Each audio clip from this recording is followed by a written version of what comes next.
Good morning to everyone, students. And as a continuation of Unit 2 Media Access Control, we have seen up to Ethernet and wireless LAN. So next technology is the Bluetooth. Now we are going to see about Bluetooth. Bluetooth is a low cost and low powerful with a short range of wireless communication techniques. We all have Bluetooth in our mobile devices. If we switch on the Bluetooth, we can transmit a file or a message, a picture or a video to another device but to a very particular distance. This is called Bluetooth technology. It is based on the working of the personal area network with a limited range of access. The Bluetooth specification is an open global specification defining the complete system up to the application level. Here is the architecture which is denoted as a piconet. What is a piconet? Piconet is the range of two different devices in which one device acts as a master and other device acts as a slave. And this connectivity with the transfer of data is called as a piconet, which is the basic architecture of the Bluetooth. We can have several piconets for transfer of the message. More than one devices are connected in the piconet for the Bluetooth transmission. Scatternet. Several piconets can be established and linked together to a particular topology called as a scatternet. The Bluetooth layers includes the radio layer as a base layer and the baseband layer above it. Then L2 cap layer, that is a link, that is LL is given as L2, that is logical link control application layer, and next is the data along with the profiles for supporting the data, and last one is the application layer. It has an audio as well as the control layer to support the transmission of the data. The Bluetooth devices are low power and have a range of 10 meters for transmission. The band includes 2.4 gigahertz and there are 79 channels, and FHSS technology is used, that is frequency hop spread spectrum is used for transmitting with a hop of 1600 times per second. The modulation it includes GFSK and FSK, that is frequency spread hopping, which with a high degree of transmission. The baseband layer. The baseband layer of the MAC includes the TDMA for effective transmission, and this TDMA is given as time division duplex, that is TDD TDMA. The primary uses of even numbered slots and secondary uses odd number slots as a half duplex. In slot 0, the primary sends a secondary, receives in slot 1, and the secondary waits for the primary service until the slot n gets over. Each and every slot act to be the master. If once one node in the slot 1 acts as a master, all the other secondary acts as a slave. The Bluetooth frame format includes the address, type, F-bit, A-bit, S-bit and checksum. And the header includes these frame format along with the access code and the data. The header is just an introduction or a heading for the data which is to be included as a part of the message. The access codes includes the code to which the data has been transferred. If we transfer using a Bluetooth, it sends an access code or reference number so that the device gets connected to the Bluetooth. The header fields includes address, type, and F for flow of data, and A for acknowledgement, and S is a sequence, and checksum is a 8-bit header error correction field along with the 18-bit header section. It checks along with the transmission capacity of 54 bits for the proper transmission without any error message. L2CAP, there is a logical link control with an adaptation protocol, and this has three major functions. It accepts the packets up to 64 kilobytes, and it handles the multiplexing and demultiplexing of the packets which is being transmitted, and L2CAP handles the quality of service requirements. This feature is needed because not all the device can handle more than 64 KB maximum of packet size. And here is the data packet frame size of L2CAP, length of 2 bytes, channel ID of 2 bytes, data and control, it is of range 0 to 65535 bytes. Length is size of the data, channel ID, that is CID is a 16-bit ID which refer to the channel, and data it includes an maximum of 65,535 bytes. L2CAP has many functions: multiplexing, segmentation and reassembly, group management and quality of service management. And L2CAP also faces hidden station problem as well as the exposed station problem. hidden station problem, it has an piconet range in which two devices are inside the piconet and one device is outside the range. If these two devices try to communicate within the piconet, and there is no problem. If device C tries to communicate device A, it senses whether the devices is within the channel, and if the channel is busy, it started transmitting. If not, there is a problem of hidden station problem. In the exposed node, A is being transmitting the message to B or C, in which there is A may not be transmitting to D or other station. In this, there is a false conclusion that these transmissions will fail and they are out of range for the transmission, and this is called the exposed station problem. Next one is the Zigbee technology. Zigbee is similar to Bluetooth and Wi-Fi. It is an IEEE 802.15.4 standard. It is for higher communication protocol range, and the creation of these specifications include the Zigbee Alliance, an organization with a mission to define the reliable, cost-effective, low-power wireless network defined Zigbee, which provides interoperability, certification, and testing and branding of the data transferred. General characteristics include CSMA CA channel access, data rate of 250 kbps and above, star and peer-to-peer operation, low latency devices, low power consumption, and a fully handshake protocol for transmission reliability. Here is the difference between FFD and RFD. So FFD, it includes any topology, and RFD, that is radio, this is frequency, and it includes a star topology. The network coordinator cable is needed. Here it cannot be a network coordinator. Talks to each devices for transmission of the message, and in RFD talks only to the network coordinator. Next, the functions of the Zigbee at the physical layer includes activation and deactivation of radio transceivers, channel clarity, channel frequency selection, data transmission and reception, energy detection at the current channel level.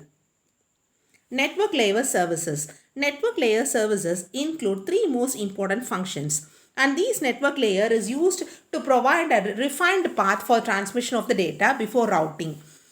The path determination, switching, call setup. Path determination includes route taken by the packets to reach the destination from the source. Switching, move the packets from the source input to the appropriate router. Call setup, some network architecture requires a router call setup for the path fixation. The network services and the internal operations. It includes the transfer of information from two different devices in a channel for a particular network. The information transfer may be a single block of information or a sequence of blocks. A single block of information, the block must be delivered to the correct destination in the sequence of block. The transport protocol operates end-to-end across a network. Here is a comparison between the circuit switching, packet switching and message switching. What is switching? Switching technologies deals with transfer of the packet or a frame from one device to the another in a fixed path. In a circuit switching, there is a physical connection between the transmitter and the receiver. All the packets follow the same path. Needs an end-to-end path for the transmission.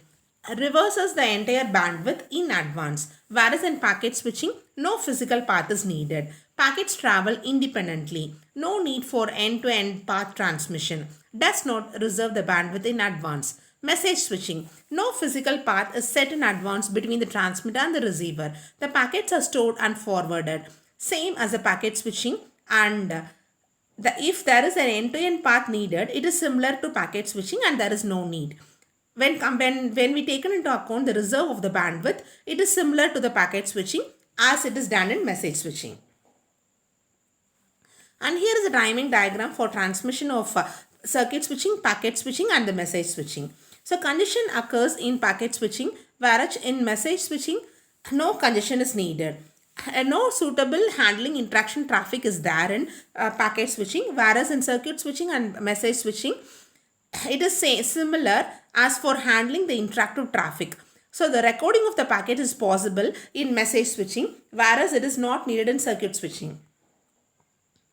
And here is a diagram showing the communication of the packet switching and how the packets are being transmitted in the channel in a virtual circuit switched path.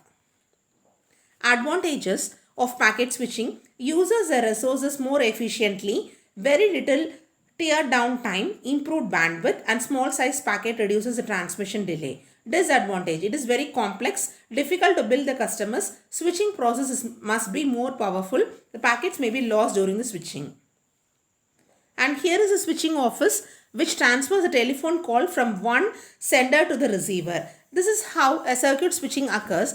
Telephone conversation is the best example for circuit switching. Whereas the message and packet switching, the messages or the stored informations are being stored and forwarded from the sender to the receiver. IPv4. There is the Internet Protocol version 4 addressing. It is a 32-bit addressing scheme for transfer of the message.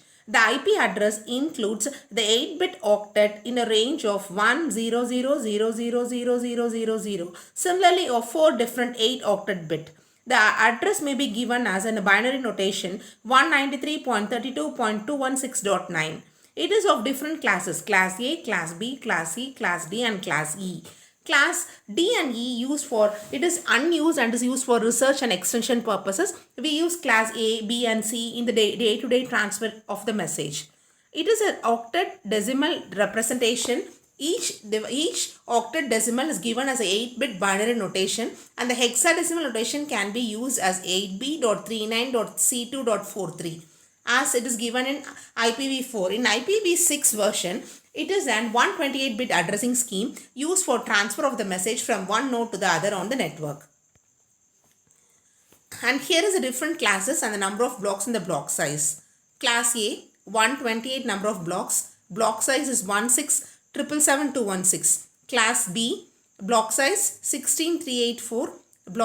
Number of blocks and block size 65536. Class C, 2097152. Block size 256. And DNE block size 1 and block size same as DNE 268435456. It has a network address and the host address for transmitting the message in a network. Any device on a network can transmit to the other device on any other network also. It can be a broadcast, a multicast or unicast transmission.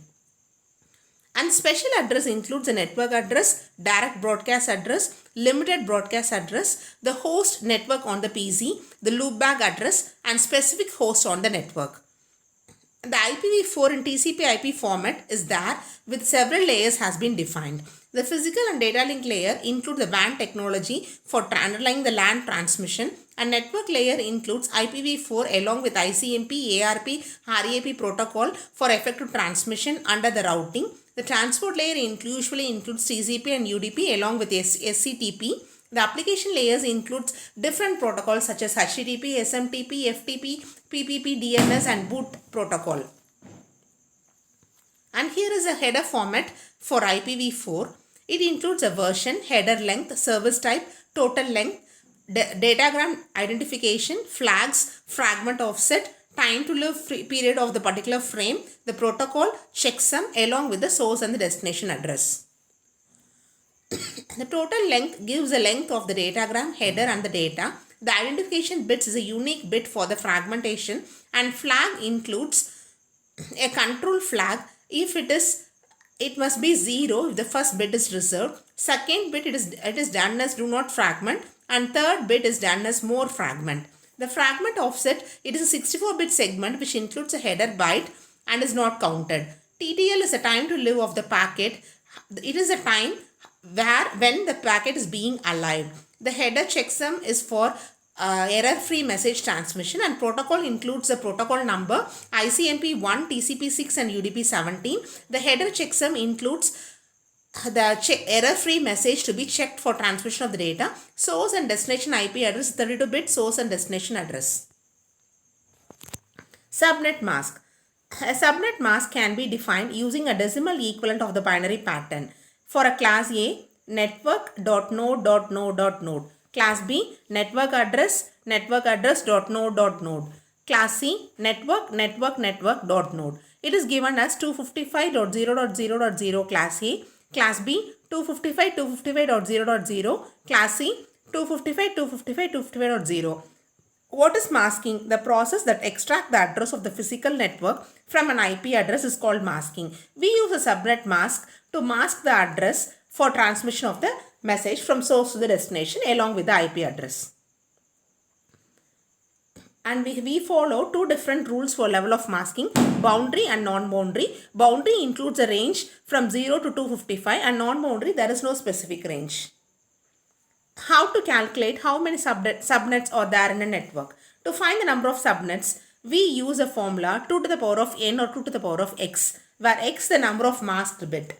Then number of host is given by the formula 2 power y minus 2. Where y is the number of unmasked bits, that is number of zeros in the binary representation of the IP address, and x is the number of ones in a binary representation of an IP address. Valid subnet is given by 256 minus the subnet mask, which gives a block size. And this is the diagram which shows NAT. A NAT box is often combined as a single device with a firewall. The NAT helps for effective transmission of data in TCP protocol. Here is a diagram shows a NAT box in which the LAN includes different systems 1, 2, 3, 4, 5, 6, 7 and 7 remains a server and 6 is a PC and 4 is a router. And there is an IP address for the LAN to transmit the packet in a channel. The NAT box includes the packets before the translation of these IP address to the specific ISP routed lines in which the data is being transmitted from a LAN to the internet. That's about today's session. Thank you.